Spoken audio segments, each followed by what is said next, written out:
Bienvenue sur la chaîne Bonne Nouvelle. La méditation d'aujourd'hui a pour titre « L'amour, signe de croissance ».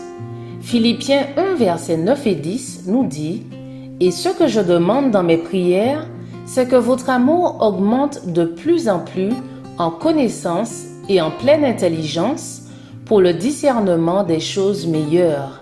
Amen. » Là où il y a la vie, il y a nécessairement croissance et fécondité.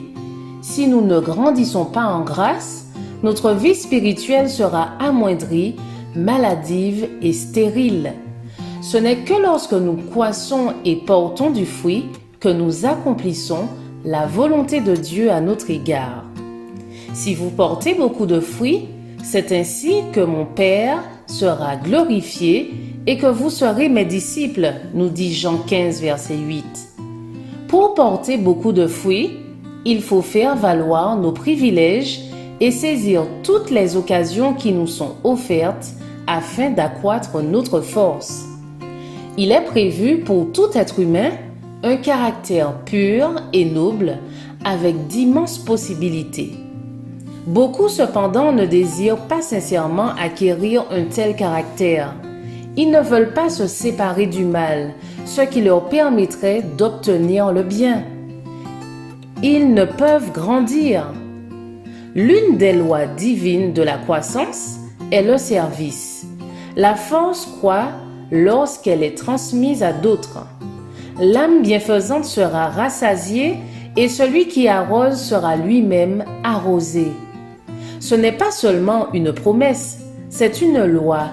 Loi divine selon laquelle Dieu désire que les flots de l'amour, tout comme ceux de la mer, soient maintenus constamment en mouvement et retournent sans cesse à la source. Le secret de la croissance spirituelle n'est rien d'autre que l'obéissance à cette loi. Si nous nous approchons de Dieu par la foi, il nous accueillera et nous donnera la force de nous élever vers la perfection.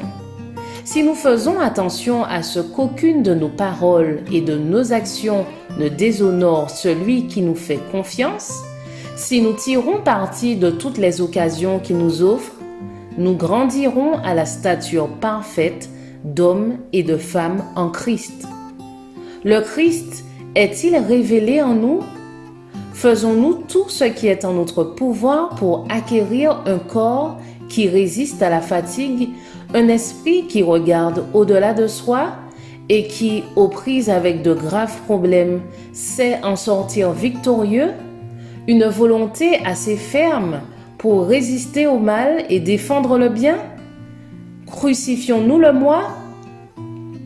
Je vous souhaite sur ces paroles une excellente journée, que la grâce de Jésus-Christ soit avec vous.